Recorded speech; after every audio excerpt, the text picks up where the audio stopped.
Masarap naman ng sardinas kumakain nga niyan mga mayayaman. Yak! Bakit kaya kumakain ng sardinas? Pang-poor lang naman yun eh. At saka ang lansa-lansa nun hindi yun bagay sa aming mga, mga mayayaman. Kaya kung ako sa inyo, wag na kayo kumain nun. Di masarap.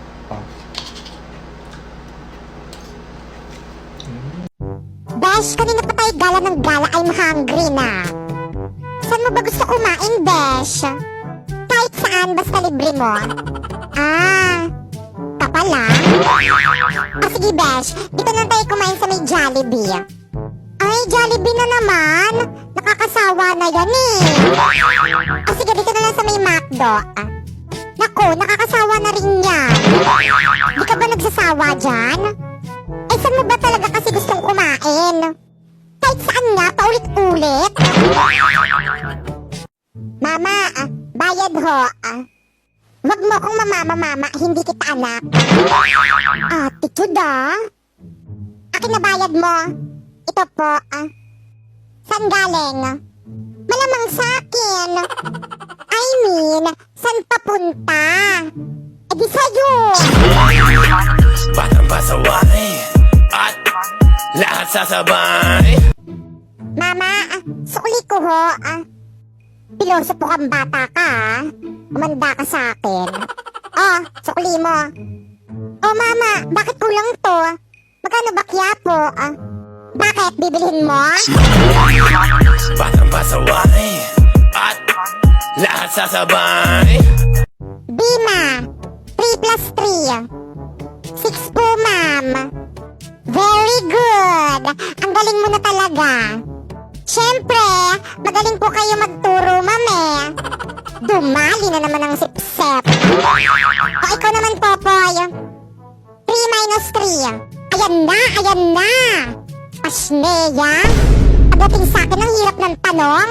Palibhasa may favoritism. Oh, anak, ba't may pasaka? Nakipag-away po ako Ay, astig. Sino nakaaway mo? Si Anthony po, yung tambay dyan sa kalsada. Tara anak, resbakan pa natin. Wag na, Dad. Nakipag-break na ako sa kanya. I hate him so much, Dad. I hate him. Besh, excited na ako mag-recess. Popoy, kanina ka pa. Ang dal-dal-dal-dal mo. Ay, sorry po, ma'am. Dahil dyan, ikaw ang magsagot ng tanong ko. Patay. Kung ako'y may 5 anak sa unang asawa at 10 naman sa pangalawa at 3 sa pangatlo, meron akong kalandian, ma'am. Isa kang karengkeng, ma'am. Tito, o ano yun, utoy? Pwede ko po ba ligawan yung anak nyo? Ano? Bakit? Kaya mo na bang buhayin yung anak ko? Hala, patay na po pala siya. Condolence po. Batang pasaway at lahat sasabay. Kukunin ko ang mga bituin at ibibigay ko sa iyo. Please shut up. Hindi mo nga makuha yung kulangot mo, bituin pa kaya? Batang pasaway at lahat sasabay. Ay, sorry. Hindi ko alam. Ito lang pala yung gusto mo. Ito Alam mo, palagi na lang tayo nag-aaway. Ikaw naman lagi nag-uumpise. Kung ganon, mabuti pa maghiwalay na lang tayo. Di sige, bahala ka sa buhay mo. Talaga, magati tayo sa mga anak natin. Sige, basta sa akin yung mga gwapo at maganda. Aba, talagang pinili mo pa talaga yung hindi naman sa'yo. Batang pasaway at lahat sasabay.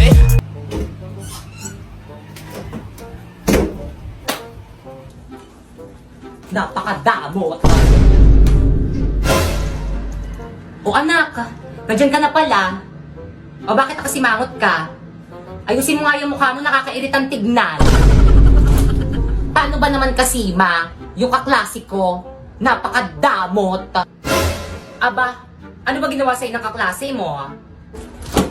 Paano ba naman kasi Hindi niya ako in-invite sa may burol ng mama niya. Hindi tuloy ako nakakain ng biscuit, ng candy, at hindi rin ako nakainom ng sesto. Favorite ko pa man din yun. Ay, oo nga, ang damot nga niyang kaklase mo. Oo nga, ama. Di bale, kapag nakita ko yan, kakausapin ko yan.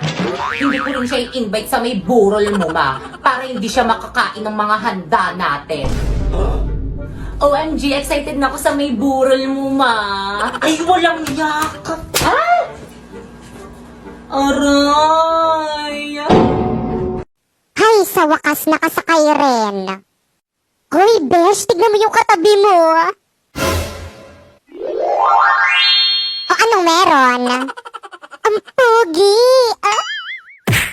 OMG, oo nga. Besh, tulakin kita para mapansin ka. La, parang sira.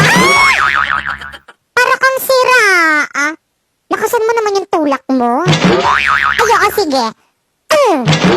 Mr.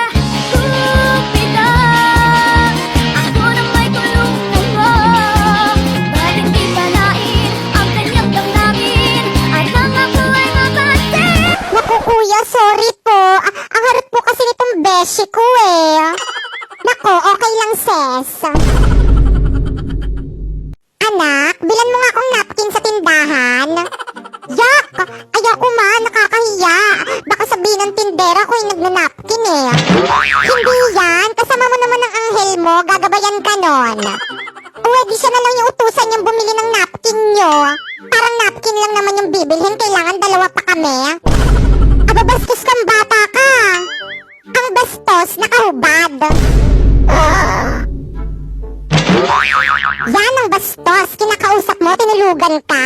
Umayos ka nga ma, baka hindi kita mapagtansya.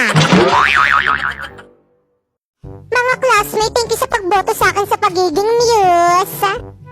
Ma'am, I suggest ako na ilagay niyo sa may escort. Huwag na natin patagalin, ma'am. Alam ko naman na ako ang mananalo dyan. OMG, no! Kadiri! Wow, ang arte mo, ah!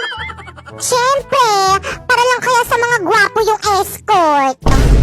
O bakit? Para rin naman sa mga magaganda yung muse, ah. Maganda ka ba? Dami mo nga kuto, eh. How dare you! Pati ba naman yung mga pet ko pinapakailaman mo? Bakit? Ikaw naman yung nauna. At isa pa, gwapo kaya ako dahil nasa dugo namin ang pagiging gwapo. OMG, ba't sa dugo lang? Bakit hindi sa mukha? Hoy, Pupoy! O bakit? Nabalitaan ko na matay na pala yung girlfriend mo. Oo nga eh. Condolence! Sayang naman!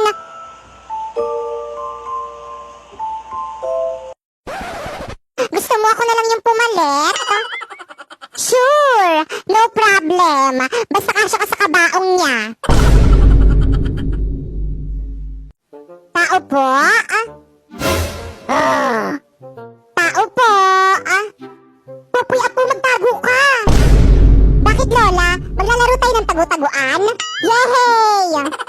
Naku, hindi yung teacher mo nandyan. Absent ka pa kasi. OMG, Lola! Anong gagawin ko?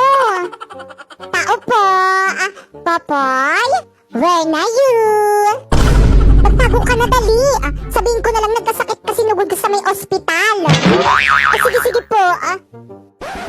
By the way, Lola, magtago ka rin. Bakit naman ako ngayon magsasabi eh? Eh kasi sinabi ko kay teacher na matay na kayo kaya ako na absent. Hoy, Popoy, di ba magaling ka sa math? Oo naman, mother. Best in math kaya tong anak mo sa may school. Ay, talaga ba? Sige nga, sagutin mo tong tanong ko sa'yo. Go! May 3 inggitera. Parang ikaw, ma? Char. O tapos, nagpakamatay yung isa. Tapos, ilan na lang yung natira? 2. Ang basic naman, ma? Mali. Inggitera nga, diba? So, nainggit yung 2 kaya nagpakamatay rin. Nako, sip-sip ka lang ata sa teacher mo eh. Hindi ka naman talaga marunong eh. OMG, ba't mo alam? La la la la la. Hay nako, guys. Grabe, nakakapagod. Diyos ko, Day. Ikaw lang pala. Kala ko naman kung sino. Ano bang ginagawa mo di sa may simenteryo? Gabi na. O bakit ikaw? Gabi na. Ba't nandito ka rin? Gwardya kasi ako dito. Edi miyaw. Ano ba kasi ginagawa mo dyan? Inaayos ko lang tong lapida. Ang siya nga nang gumawa, mali spell ng pangalan ko. Ano? Aray! Wag kang sisigaw. Sisigaw ka pa, ha? Di ka naman inaano. Kunwari, mga takot kayo. Pero kung kainin nyo yung mga nilalagay na biskwit at juice sa lapida namin, wagas.